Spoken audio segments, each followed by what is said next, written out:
Bien-aimés frères et sœurs, vous connaîtrez la vérité et la vérité vous affranchira. Ça, c'est pas moi qui le dis, c'est la Bible qui le dit. Mais moi, je vous dis mieux. Vous connaîtrez la vérité historique, notamment celle de vos ancêtres kémites, et vous aurez une vision globale de ce que c'est que la vraie souveraineté politique. J'ajoute, vous reviendrez à la spiritualité africaine ancestrale et vous comprendrez les enjeux de l'indépendance économique. Et pour terminer, vous accepterez votre identité culturelle kémite et vous obtiendrez deux choses. La première, c'est la paix. La seconde, c'est le développement, à une condition. L'unité de toute l'Afrique noire, l'unité de tous les Noirs du monde entier.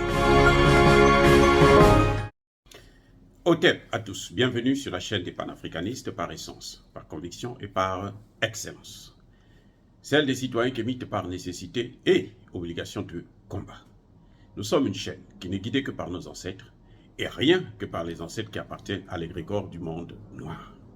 Par conséquent, nous ne croyons en aucun Dieu venu de l'étranger.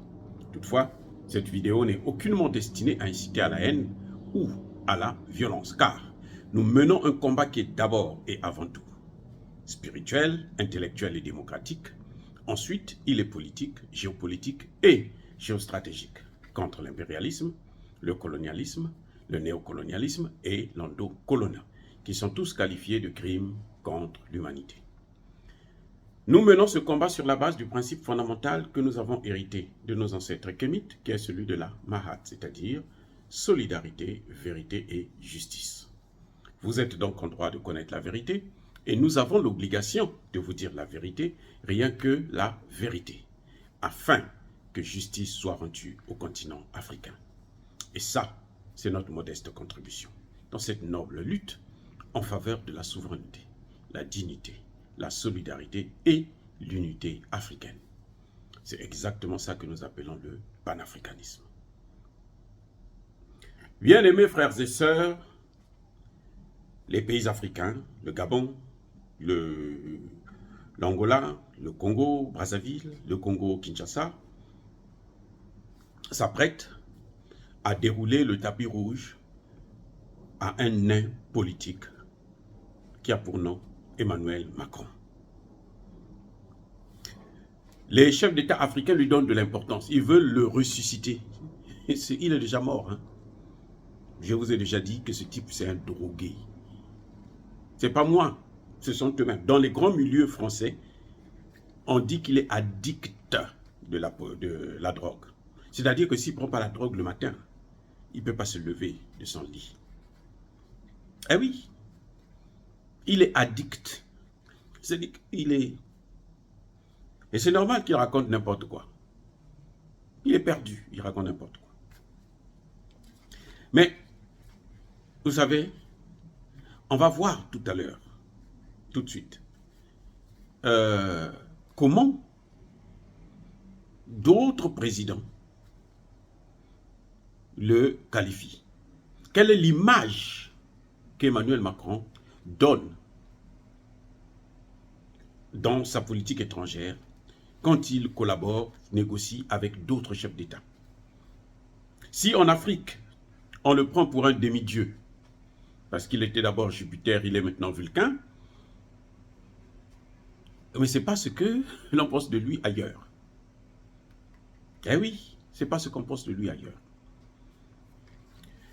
Monsieur Poutine, le grand Vladimir Poutine,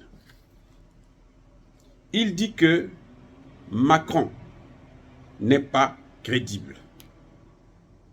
Non, non, non. Ça, c'est Zelensky qui dit ça. Que Macron n'est pas crédible et il perd son temps. Zelensky qui est dans les difficultés là. Zelensky qui fait une guerre par procuration. Zelensky ne respecte que Joe Biden. C'est-à-dire que l'interlocuteur de Poutine dans la guerre en Ukraine, c'est Joe Biden. Ce n'est pas Macron. Macron, c'est un figurant.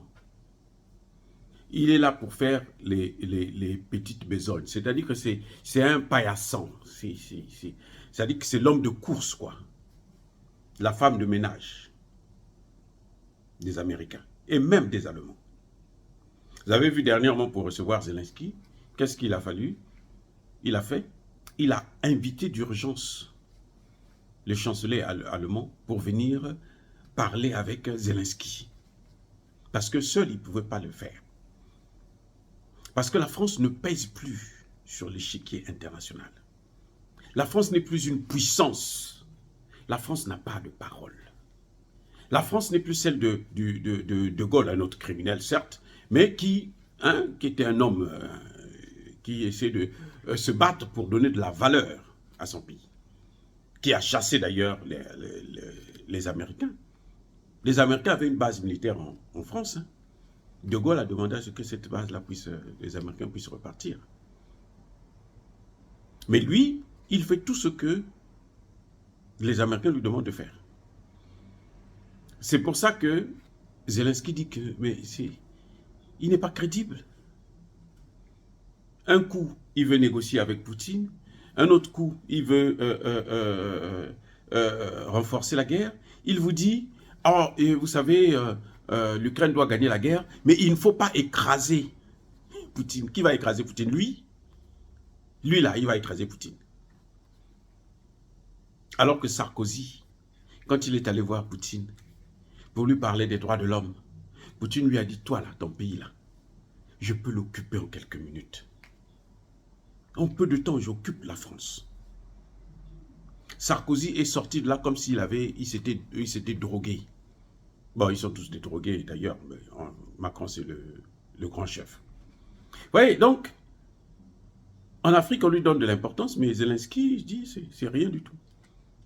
Et il perd son temps. Ça veut dire qu'il perd même son temps en Afrique, là. Ce qu'il entend d'aller faire, là. Il va aller convaincre Bongo, Sassou, Lorenzo, Tshisekedi. Mais les populations, ils s'en fichent éperdument. Macron n'est pas le bienvenu en Afrique.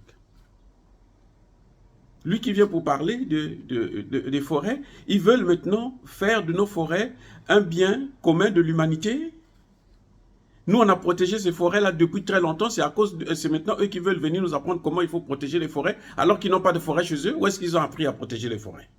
Ils ont détruit l'Amazonie qui a détruit l'Amazonie. C'est bien eux, les Européens, là, et les Américains. Bref. Mais il n'y a pas que Zelensky. Mais Poutine lui-même. Vous vous souvenez du dernier voyage de Macron quand il partait négocier avec Poutine pour éviter la guerre? Vous vous souvenez ce qui s'était passé? Où Poutine l'a reçu sur une table qui faisait je ne sais pas combien de mètres. Alors qu'avec Macky Sall, ils étaient côte à côte. Alors qu'avec Macky Sall, ils se sont serrés la main. Poutine n'avait pas serré la main à Emmanuel Macron. Eh oui, il va aller serrer la main à Bongo, à Sassou et autres, mais Poutine, lui, ne lui serre pas la main à un voyou comme ça. Écoutez, regardez, Poutine dit, la voix de Macron n'a pas de valeur. C'est vous qui l'écoutez. Macron, lui, ce qu'il dit là, ça n'a pas de valeur. Poutine sait que quand Macky Sall, on l'a même surnommé le mendiant du blé, quand Macky Sall est allé voir Poutine pour demander le blé, mais Poutine sait que ce n'était pas Macky Sall qui avait décidé, ce n'était pas les Africains qui étaient venus. Poutine savait que derrière Macky Sall, il y avait la France, il y avait tous les pays européens. Poutine le savait très bien. Mais pour montrer à Macky Sall que tu te fais manipuler, que tu deviens ridicule, Poutine a libéré 300 000 tonnes de blé. Il a dit, prenez, je donne ça aux Africains, gratuitement. Vous savez qu'est-ce que les Africains, les Européens, Macron en premier, qu'est-ce qu'ils ont fait? Mais ils ont pris tout ce blé-là. Et c'est maintenant eux qui vendent ça par-ci, par-là. Et puis, bon, ils se font de l'argent sur le dos de Poutine et des Africains. Donc, quand Poutine dit que ce type n'a pas de valeur, parce qu'il sait que c'est un voleur de blé. Il sait. C'est un voleur de blé. Ils ont détourné. Détourné là, c'est volé. Ils ont détourné le blé qu'on envoyait en Afrique. Ils sont allés faire des négociations stupides, bidons, en faisant croire que non, nous on ne veut pas que l'Afrique puisse mourir de faim. Quand Poutine ouvre les portes, sur plus de 80 navires chargés de blé, il y en a un seul, même pas, qui est allé en Afrique. Ils ont tout pris, les Européens. Tous, ils ont tout pris. Donc Poutine sait que ces gens-là, ils ne valent pas grand-chose. Si en Afrique, on leur donne de l'importance, ils ne valent pas grand-chose. Poutine est en train de leur montrer. Avec un train de sanctions, ils sont maintenant à 10. 10 trains de sanctions. Vous voyez? Mais c'est pas tout. Erdogan, le président Erdogan, qu'est-ce qu'il dit lui? Macron n'a pas les qualités requises pour être président. Ça, c'est grave. Si Bongo a des qualités pour être président, Sassou a des qualités pour être président, Macron n'en a pas. C'est pas moi qui dis, c'est Erdogan qui vous le dit. Macron n'a pas les qualités pour être président.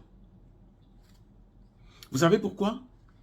Quand il a appris que Erdogan est allé en Algérie, et il a appris que Erdogan est en train d'investir en Afrique, il a commencé à insulter Erdogan comme il est en train de faire avec Poutine. Tout le temps, il s'adresse, il attaque Poutine. Non, c'est un impérialiste, c'est un colonialiste. Alors que nous savons très bien que le colonialiste, justement, c'est lui qui nous a pris encore, qui a fait de nous des colonies. Ce n'est pas Poutine. La Russie n'a jamais colonisé un seul pays africain. Soyons sérieux.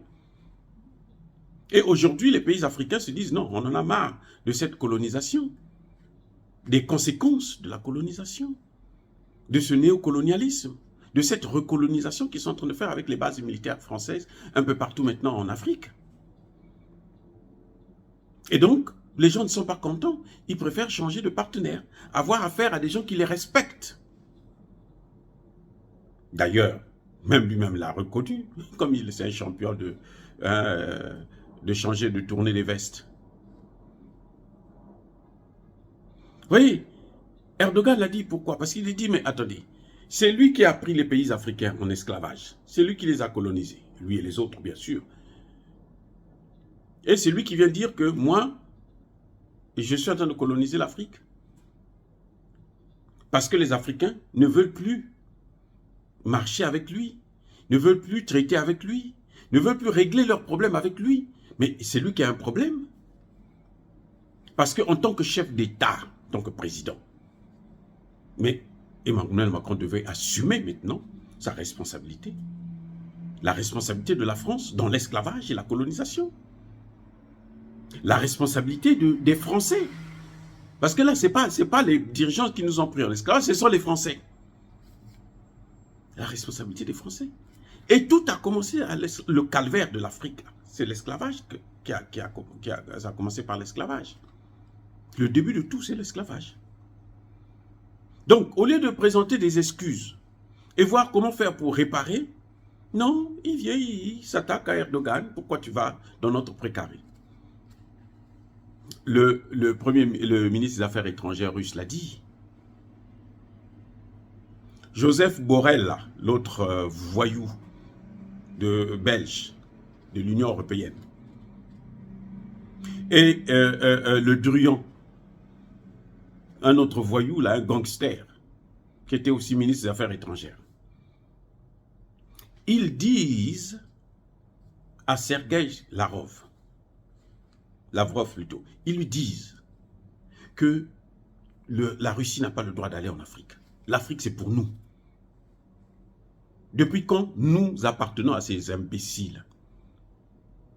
Vous savez, il y en a qui disent que non, toi tu insultes, c'est pas normal et tout, mais ce qu'eux nous disent là, ils disent que nous leur appartenons, donc nous sommes leurs esclaves. C'est que ce sont des imbéciles, c'est pas normal. Il faut être un peu toc-toc pour prendre encore les Africains maintenant, d'être vos colonies, d'être vos esclaves. Non, ils n'ont pas hésité. C'est Lavrov qui le dit. Ils m'ont dit que nous, on n'a pas le droit de venir en Afrique. C'est leur colonie, c'est leur chasse gardée. Ça leur appartient. Donc moi, je dois rester loin de l'Afrique. C'est quoi ça? Ce sont les mêmes qui ont dit que l'Afrique, depuis quand les Africains peuvent décider d'eux-mêmes, de prendre des dispositions qui les concernent. Donc voilà, on voit bien que Emmanuel Macron n'a pas les qualités. Parce qu'avec l'Afrique, là, aujourd'hui, ce qu'il propose, ça n'a rien à voir. Il est en train d'aggraver la situation. On lui demande de rapatrier toutes ses bases militaires en France. On lui demande d'abolir le franc CFA. Lui vient, non, j'ai fait des réformes. Non, j'ai fait. C'est lui qui décide ce qui est bien pour nous. Il faut être fou pour dire des choses pareilles. Pour penser ainsi, il faut être complètement claqué de la tête. Mais c'est pas fini. Emmanuel Macron va voir Lula. Il dit à Lula, il sait que Lula fait partie des BRICS. Il lui dit, tu sais, toi tu dois nous aider. Il faut envoyer des armes en Ukraine pour faire la guerre contre Poutine. Lula lui dit, mais attendez, Monsieur Macron, vous avez vraiment la tête sur les épaules ou bien dans votre tête là, il n'y a pas de cerveau, il y a autre chose.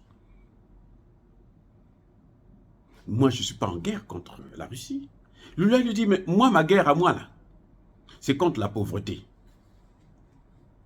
Si vous voulez me donner des recettes pour lutter contre la pauvreté, là, je peux discuter avec vous. Entre-temps, dégagez. Voilà ce que Lula a dit à Emmanuel Macron. Donc, c'est un message que j'envoie aux leaders africains qui vont recevoir encore une fois de plus ce voyou, de savoir que vous êtes en train de perdre votre temps. Si vous lui donnez de la valeur, à l'extérieur, il n'a pas de valeur. Les populations africaines, la jeunesse africaine, pour elle, c'est un non-événement. D'ailleurs, si vous faites un sondage dans ces 4 pays pour savoir s'il faut recevoir Macron ou pas, vous allez trouver que même 90% des jeunes vont dire « Nous, on ne veut pas de lui ici. Il y en a marre. » Dire cela, c'est inciter à la haine ou à la violence. Non. J'aurais bien voulu que vous puissiez connaître votre interlocuteur. Vous, chef d'État africain, qui continuez à baisser la culotte devant ce nain politique. Et c'est pour ça que j'ai donné ces informations qui sont capitales, pour mieux comprendre, connaître votre interlocuteur. Encore une fois, je persiste et je signe. Soyez bénis, abondamment bénis par le Dieu des Kémites. Mais que tous ceux qui persécutent le continent africain, tous ceux qui le pillent et le déstabilisent, qu'ils soient noirs, qu'ils soient blancs, qu'ils soient chinois, qu'ils soient arabes, qu'ils soient foudroyés, punis, neutralisés, maudits par le Dieu des Kémites et par nos ancêtres angélisés. Vive l'Afrique éternelle, j'ai dit et j'assume.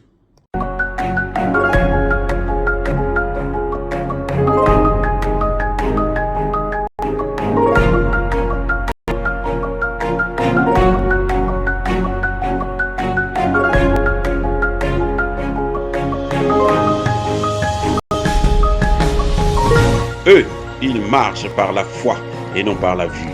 Mais moi, je vous conseille vivement de marcher par la connaissance scientifique et historique, notamment celle de nos ancêtres kémites, par les 5 sens et par l'intelligence. Abou Apia.